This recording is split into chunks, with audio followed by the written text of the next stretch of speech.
Hello everyone, welcome to Magnet Brains. This is Saloni Pandey. कैसे हैं आप सभी? I hope you all are doing well.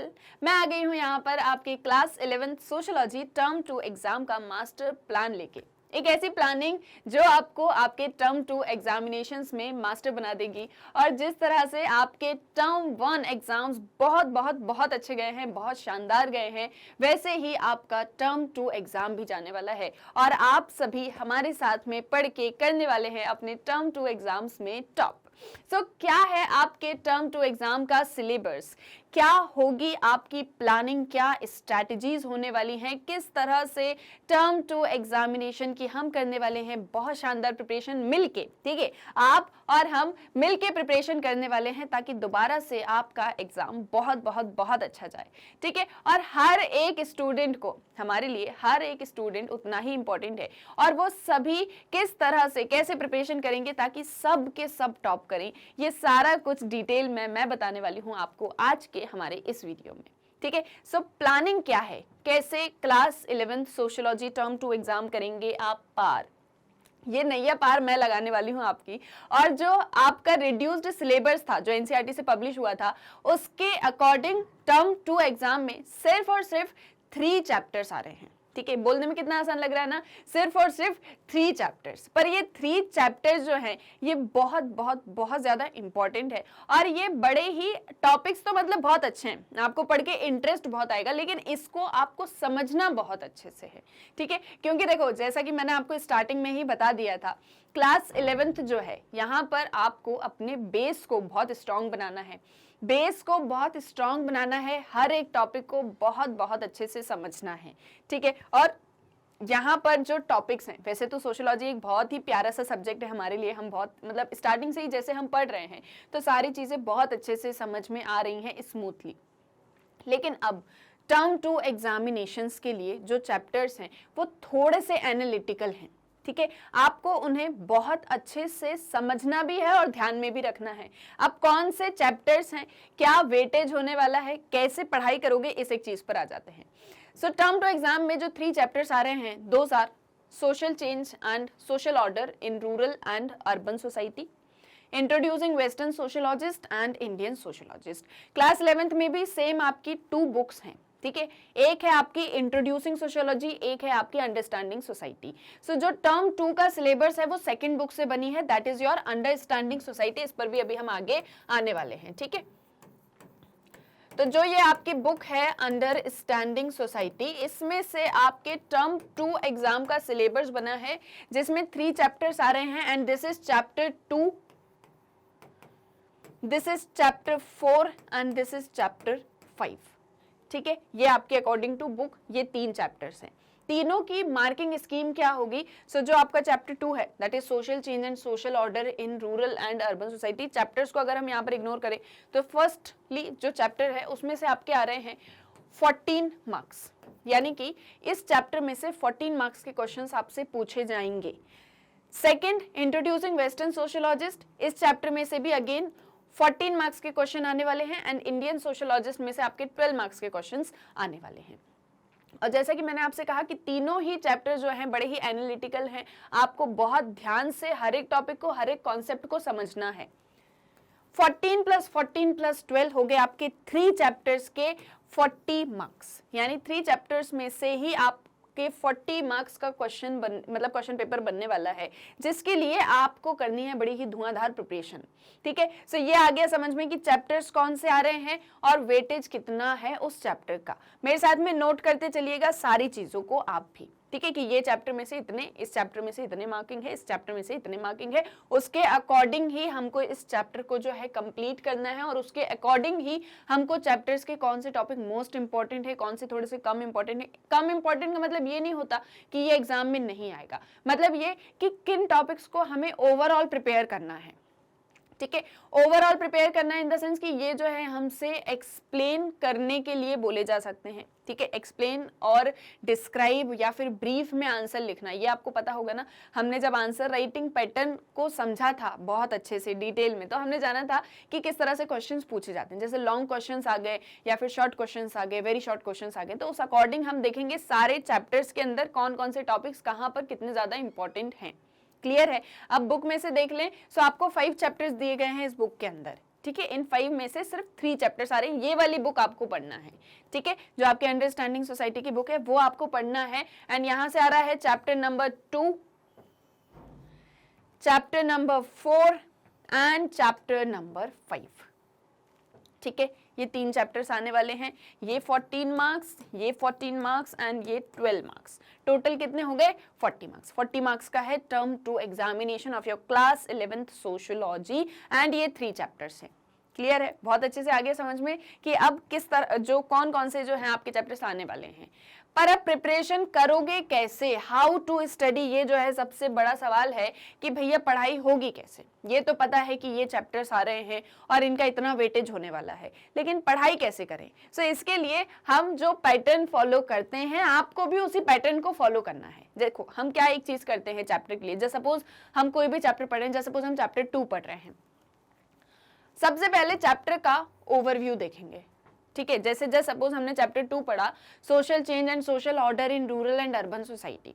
इस चैप्टर के अंदर क्या क्या चीजें दी गई हैं हमको, हमें इसमें सोशल चेंज का मतलब बताया है, सोशल चेंज कितने टाइप्स का होता है ये हमको बताया है, फिर कितने टाइप्स होते हैं सोशल चेंज के उन्हें हम डिस्कस करेंगे। देन इसके बाद में जो हमारा सोशल ऑर्डर है वो क्या होता है, सोशल ऑर्डर क्यों इंपॉर्टेंट है, ये सारा कुछ हमने इस चैप्टर 2 के अंदर पढ़ने वाले हैं। ये मैंने आपको पहले बता दिया ओवरव्यू में, ठीक है। अब इसके बाद में each and every topic detailed discussion. अब क्या करना है, हर एक टॉपिक को डिटेल में डिस्कस करना है, ठीक है। एनसीईआरटी के हर एक कोने से हर एक टॉपिक को उठा के लाएंगे, उसको करेंगे डिटेल में डिस्कस। कोई भी चीज आपसे छूटनी नहीं चाहिए। क्लियर है? यानी कि जितने भी टॉपिक्स हमको एनसीईआरटी में दिए गए हैं एक चैप्टर के अंदर, जैसे चैप्टर 2 की हम बात करें, उस चैप्टर में जितने भी टॉपिक्स हैं एक एक करके हर उस टॉपिक को हम डिटेल में डिस्कस करते हैं। देन हम करते हैं एनसीईआरटी सॉल्यूशंस, ठीक है। जो भी क्वेश्चंस हमसे पूछे जाते हैं at the end of the chapter हम उन्हें आंसर करते हैं। उसमें क्या एग्जांपल्स हम लिख सकते हैं, क्या हमारा आंसर राइटिंग का पैटर्न होता है, ये सारा कुछ हम डिटेल में समझते हैं। देन बारी आती है वन शॉट रिवीजन की, ठीक है।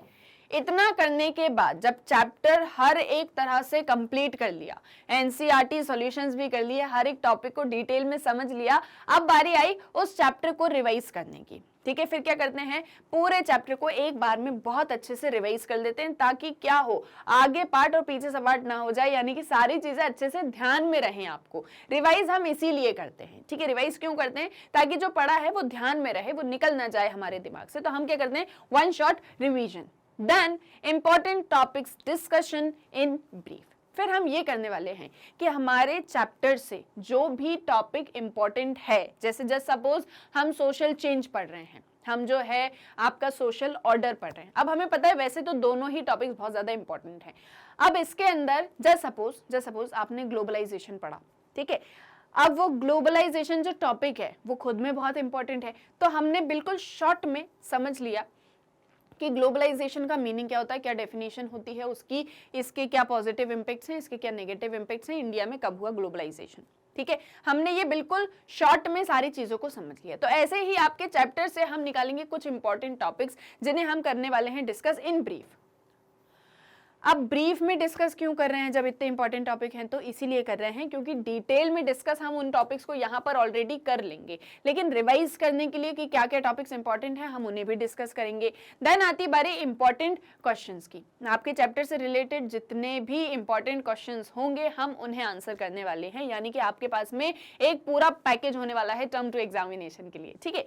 फिर क्या करेंगे, एमसीक्यूज फ्रॉम चैप्टर से रिलेटेड जो भी एमसीक्यूज होंगे जो हमको लगता है कि एग्जाम्स में आ सकते हैं हम उनको करने वाले हैं यहाँ पे सॉल्व, ठीक है। सो ये है हमारी स्ट्रैटेजी कि हमको पढ़ाई करनी कैसे। भले 3 चैप्टर्स आ रहे हैं लेकिन तीनों मोस्ट इंपॉर्टेंट है और वेटेज हमने देखा कि 14-14-12 ये वाला रेशो है, ठीक है। सो हर एक चीज को पढ़ना बहुत ज्यादा जरूरी है और डिटेल में पढ़ना पड़ेगा, ठीक है।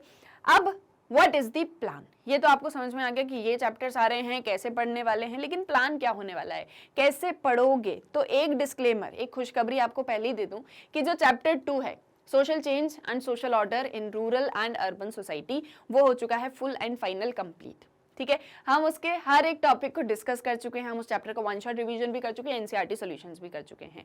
आपको उस चैप्टर को आज ही से पढ़ना स्टार्ट कर देना है। अब बचते हैं आपके 2 चैप्टर्स, कौन कौन से? एक है इंट्रोड्यूसिंग वेस्टर्न सोशियोलॉजिस्ट, एक है इंट्रोड्यूसिंग इंडियन सोशियोलॉजिस्ट। ठीक है, ये 2 चैप्टर हमारे बच रहे हैं और by the end of January, ये मैंने मैक्सिमम डेट्स ली है, मैक्सिमम, वरना तो हम इन्हें 15 डेज में ही कंप्लीट कर देंगे। ठीक है, by the end of January ये 2 चैप्टर्स का overview, each and every topic detail discussion, NCERT solution and 1 shot revision आपको मिल जाएगा। ठीक है, 1 चैप्टर तो कंप्लीट कर ही लिया है, 2 चैप्टर्स बचे हैं, वो भी by the end of January आपको कंप्लीट मिलेंगे पूरी तरह से। ठीक है, यानी कि अब आपका कोर्स जो है वो ऑलरेडी कंप्लीटेड है। आप चैप्टर 2 को पढ़ना स्टार्ट करिए, जब तक आपका चैप्टर 2 कंप्लीट होगा आपको चैप्टर 3 मिल जाएगा, चैप्टर 4 मिल जाएगा, चैप्टर 4 कंप्लीट होगा आपके सामने चैप्टर 5 होगा। यानी आपकी भी जनवरी तक आपके 11 सोशियोलॉजी का जो टर्म 2 का सिलेबस है वो पूरी तरह से कंप्लीट हो जाएगा। इसके बाद में important topics discussion, important questions and MCQs from chapter, ये डोजेस आपको बीच बीच में मिलते रहेंगे। ठीक है, मतलब by the end of February हम हमारी तरफ से पहली चीज तो सिलेबस तो कंप्लीट करेंगे ही करेंगे, और सिलेबस के अलावा जो भी चीजें इंपॉर्टेंट है, लाइक हमने कहा इंपॉर्टेंट क्वेश्चंस है, इंपॉर्टेंट टॉपिक्स का डिस्कशन है, एमसीक्यू है, ये सारा कुछ मटेरियल आपको मिलेगा कंप्लीट।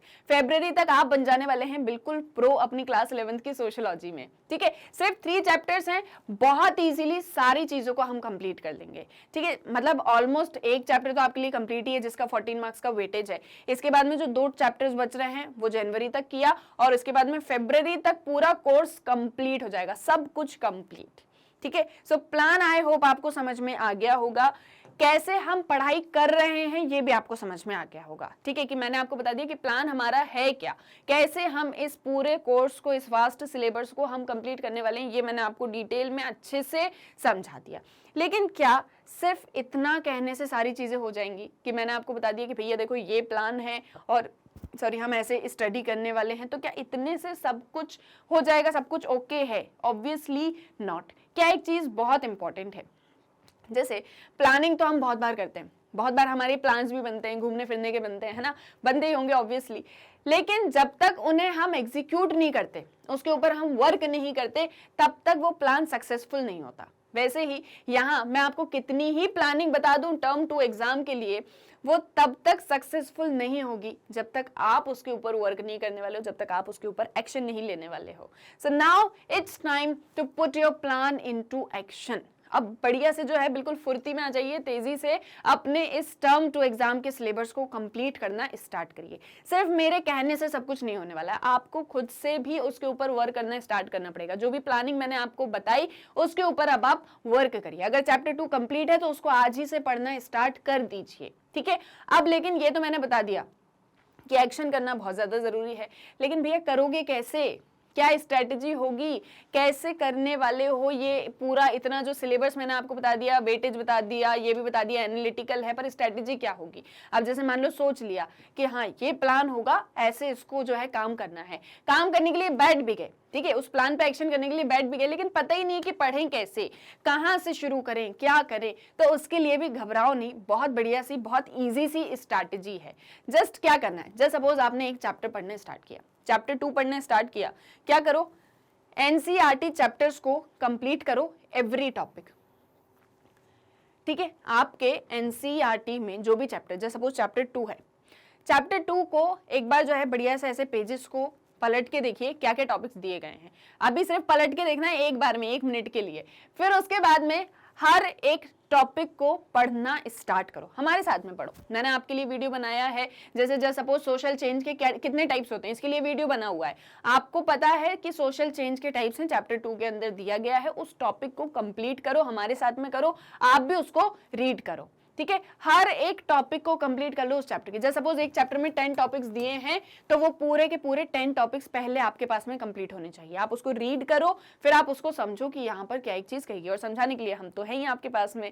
ठीक है, देन इसके बाद में सेकेंड स्टेप क्या आती है, do not ignore important information boxes with in chapters. Chapters के अंदर जो भी आपको इंपॉर्टेंट इंफॉर्मेशन मिलती है, जो भी बॉक्सेस आपको मिलते हैं, उन्हें आपको इग्नोर नहीं करना है। ठीक है, जैसे देखो आप कोई चैप्टर पढ़ रहे हो, आपने देखा होगा कि चैप्टर के बीच में बहुत सारे ऐसे बॉक्सेस दिए होते हैं, ठीक है। सो आपको उन बॉक्सेस को बिल्कुल भी इग्नोर नहीं करना है। बहुत बार ऐसा होता है कि हम जो है सिर्फ चैप्टर रीड कर लेते हैं, बॉक्सेस को छोड़ देते हैं, लेकिन उन बॉक्सेस में बहुत इंपॉर्टेंट इन्फॉर्मेशन दी हुई होती है। जैसे आपने टर्म 1 एग्जाम में भी देखा होगा, आपके बहुत सारे क्वेश्चन उन बॉक्सेस में से ही आए हैं, तो वो बॉक्सेस को बिल्कुल भी इग्नोर मत करिए, उसमें बहुत इंपॉर्टेंट इन्फॉर्मेशन है, उसको रीड करिए। और सिर्फ इतना ही नहीं करना है, जैसे जस्ट सपोज आप किसी चैप्टर को रीड कर रहे हो, ठीक है, ये पेज है उस चैप्टर का, ये पेज है, आप रीड कर रहे हो, ठीक है, कुछ इस तरह से होता है ना आपका एनसीईआरटी, मतलब डिजाइनिंग कुछ ऐसे होती है कि पैराग्राफ चेंज हो गया, फिर नेक्स्ट पैराग्राफ हो गया, इस तरीके से डिजाइनिंग होती है। अब आप इसको रीड कर रहे हो, आपको लग रहा है कि यहाँ पर जो है कोई एक इंपॉर्टेंट पॉइंट दिया गया, जैसे सपोज दिया है कि एनलाइटनमेंट जो है वो इस टाइम पीरियड में स्टार्ट होता है, तो उसको वहीं पर हाईलाइट कर लो, ठीक है, वहीं पर उसको हाईलाइट कर लो, दूसरे पेन से कर लो, जिस भी चीज आपको करना है पेंसिल से कर लो। आपको लगता है ये यहाँ पे ब्लैंक स्पेस है, आप यहाँ पर उस चीज को लिख के अंडरलाइन कर दो, ठीक है। इससे क्या होगा, आप जो भी चीज रीड कर रहे हो वहां जो भी इंपॉर्टेंट है उसको आपने साइड में लिख लिया, वो आपके बन गए नोट्स, क्योंकि नोट्स बहुत बहुत बहुत ज्यादा इंपॉर्टेंट है आपके ह्यूमैनिटीज सब्जेक्ट में। क्या होता है जनरली, ये होते हैं थ्योरेटिकल सब्जेक्ट्स, यहाँ पर आपको सारी चीजों को याद नहीं करना होता, मतलब ऐसे रट्टाफिकेशन नहीं करना होता, आपकी अंडरस्टैंडिंग मोस्ट इंपॉर्टेंट है थ्योरेटिकल सब्जेक्ट्स में, ठीक है। सो आपको चीजों को अच्छे से समझना है। अब जैसे थ्योरी है, जैसे मान लीजिए चैप्टर 1 है, कितना वास्ट है चैप्टर 1, ठीक है। अब आपने उस चैप्टर 1 को पूरा रीड किया, फिर उसके बाद में आपने कोई नेक्स्ट चैप्टर पढ़ना स्टार्ट किया, फिर उसके बाद 3rd चैप्टर पढ़ा, फिर 4th पढ़ा, फिर 5th पढ़ा, ठीक है, ये आपने बुक कंप्लीट कर ली। एग्जाम टाइम में जब वापस से उस चैप्टर 1 को पढ़ने के लिए बैठोगे तो कुछ भी याद नहीं आएगा। वो याद कब आएगा, जब उसको हाईलाइट करके रखोगे, वहां पर नोट्स बना के रखोगे कि हाँ इसमें से हमने ये चीज पढ़ी थी, तो जब आप पेजेस को ऐसे टर्न करोगे तो आपको समझ में आ जाएगा, हाँ यहाँ मैंने ये पढ़ा, यहाँ मैंने ये पढ़ा, यानी कि इस चैप्टर के अंदर मैंने ये सारी चीजों को पढ़ा हुआ है, वो आपको सारा कुछ याद आ जाएगा। तो इसीलिए सबसे पहले हर एक टॉपिक को कंप्लीट किया, बॉक्सेस को बिल्कुल भी इग्नोर नहीं किया, एंड इसके बाद में नोट्स एंड हाईलाइट, ये एक चीज बिल्कुल भी मत छोड़ना, ठीक है। नोट्स बनाते चलना और हाईलाइट करते जाना। अब यहां पर इसके बाद में चैप्टर कंप्लीट हो जाएगा, फिर क्या करोगे, 1 शॉर्ट रिवीजन, फिर इसके बाद में करना है चैप्टर को रिवाइज, बहुत अच्छे से हर एक टॉपिक को अच्छे से रिकॉल कर लो, अच्छे से रिवाइज कर लो, इसके भी सारे वीडियोस आपको मिल जाएंगे।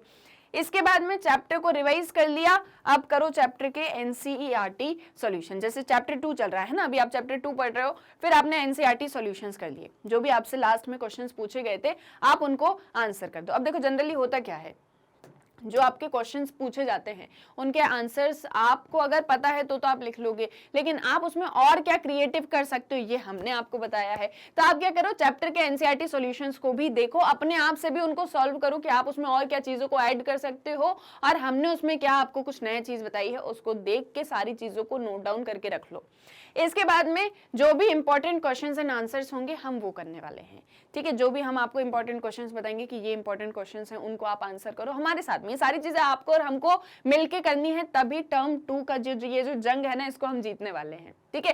सो ये आपने किए, चैप्टर कंप्लीट किया, चैप्टर में बॉक्सेस को पढ़ लिया, 1 शॉट रिवीजन कर लिया, एनसीईआरटी सॉल्यूशंस कर लिए, चैप्टर से रिलेटेड जितने इंपॉर्टेंट क्वेश्चंस हैं उनको आंसर कर लिया। ये हो गया एक चैप्टर कंप्लीट। अब वापस से नेक्स्ट चैप्टर पे आओ, वापस से ये सेम पूरे प्रोसेस को आपको फॉलो करना है ना। अगर आपने इस स्ट्रैटेजी को अडॉप्ट कर लिया, आई एम गारंटिंग 100% आपका टर्म 2 एग्जाम में भी आप 100% लाने वाले हो, टॉप भी करने वाले हो, नो डाउट, इसमें कोई डाउट नहीं होगा।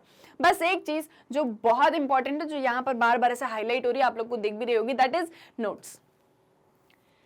नोट्स बनाना नहीं छोड़ना है। अगर आप नोट्स नहीं बना रहे हो तो आप 10 बार भी किसी एक चैप्टर को पढ़ लोगे, आपको चीजें अच्छे से याद नहीं रहेंगी। वो कब रहेंगी, जब आप नोट्स बनाओगे। आप किसी भी चीज को लिख लोगे तो आपको वो याद हो जाएगी। ये मतलब एक टेंडेंसी होती है कि अगर आपने किसी चीज को आप पढ़ रहे हो और अगर आप उसके नोट्स बना लो, आप उसको लिख लोगे, तो वो चीज आपको याद हो जाएगी। आपके दूसरे जो सब्जेक्ट्स होंगे वहां पर टीचर्स आपको क्वेश्चंस पढ़ाती होंगी, उनके आंसर्स लिखवाती भी होंगी। अगर जैसे सपोज कोई क्वेश्चन है, जैसे सपोज ग्लोबलाइजेशन है, आपने मुझसे पूछा, मैंने आपको बोल के बता दिया कि ग्लोबलाइजेशन ये होता है, आपने सुन लिया। मैं आपसे 2 दिन बाद ही पूछूंगी कि ग्लोबलाइजेशन क्या है, उसका आप मुझे मीनिंग बताओ, तो आप मुझे नहीं बता पाओगे। क्यों? क्योंकि आपने उन चीजों को नोट नहीं किया था, आपने जस्ट सुन लिया था। अब आपने सुना, फिर उसके बाद घर चले गए, बढ़िया खेला कूदा, सो गए, सुबह उठे, वापस से वही स्कूल, बढ़िया मस्ती मजाक सब कुछ करा। उस सारी चीजों के बीच में ग्लोबलाइजेशन कहीं किसी कोने में जाके छुप जाएगा, ठीक है। तो इसलिए लिखने से जो चीजें अच्छे से याद होती हैं वो उतना ज्यादा बोलने में नहीं होती हैं। तो इसीलिए नोट्स बहुत बहुत बहुत ज्यादा इंपॉर्टेंट है। नोट्स आपको बनाने ही बनाने हैं, ठीक है। ये स्ट्रैटेजी आपको करनी है फॉलो। अगर आपने ये कर ली तो आप तो लीजेंड प्रो मैक्स पक्का बन ही जाने वाले हो मैग्नेट ब्रेन्स के साथ में। अब लास्ट टाइम में करोगे क्या? एग्जाम टाइम में सारा कुछ तो पहले ही पढ़ लिया, तो जस्ट एग्जाम टाइम में रिवीजन करो, because revision is the key to success, ठीक है। एक कोट आपने सुना होगा ना, प्रैक्टिस मेक्स यू परफेक्ट। जितना ज्यादा प्रैक्टिस करोगे, जितना ज्यादा रिवाइज करोगे अपने चैप्टर्स को, जो भी पढ़ा उसको रिवाइज करोगे, नोट्स को रीड करोगे, उतना ज्यादा आपको सारी चीजें अच्छे से ध्यान में रहेंगी। और फिर एग्जाम टाइम में ऐसा स्ट्रेस भी नहीं होगा कि अरे हमने ये नहीं पढ़ा, अरे हमने वो नहीं पढ़ा, अरे ये वाला टॉपिक तो हमसे छूट ही गया है, ठीक है। सो क्या करना है? सिर्फ और सिर्फ रिवाइज करना है, क्योंकि हमने तो सारा सिलेबस जनवरी में ही कंप्लीट कर लेना है, और जो भी इंपॉर्टेंट होगा वो आपको फरवरी में मिलता चला जाएगा। सब कुछ कंप्लीटेड, सिर्फ और सिर्फ रिवाइज करो, because revision is its own reward, ठीक है। रिवीजन करने से ही सारी चीजें आपको बहुत अच्छे से क्लियर होंगी और सब कुछ अच्छे से दिमाग में बैठ जाएगा। सो भी जाओगे ना तो सपने में भी फिर क्लास 11 सोशियोलॉजी के चैप्टर्स ही घूमते रहेंगे आपके। तो इसीलिए रिवाइज करो और बिल्कुल बहुत अच्छे से आज से ही अपनी प्रिपरेशन को स्टार्ट कर दीजिए, because that is most important, ठीक है। अगर आज ही से स्टार्ट कर दी तो सारा कुछ चैप्टर, जो भी कोर्स आपके टर्म 2 का, वो हो जाएगा कंप्लीट, और आपका टर्म 2 एग्जाम भी टर्म 1 एग्जाम की तरह ही बहुत बहुत बहुत अच्छा जाने वाला है। जैसे सपोज टर्म 1 एग्जाम में किसी भी एक आध स्टूडेंट का कोई चीज रह भी गया होगा, तो इस बार वो भी नहीं होगा। जस्ट क्या करना है, हमारे साथ साथ में अपनी पढ़ाई को स्टार्ट कर दीजिए। So stay connected with us. जब हम साथ में होंगे तो ही हम ये जंग को जीत पाएंगे, ठीक है। सो इसीलिए इसी के साथ में हम हमारा ये सेशन एंड करते हैं। आई होप आपको हमारी प्लानिंग समझ में आ गई होगी, आपको हमारी स्ट्रैटेजी समझ में आ गई होगी। Now it's time to put your plan into action. Thank you very much. हम मिलेंगे हमारे नेक्स्ट वीडियो में। Thank you.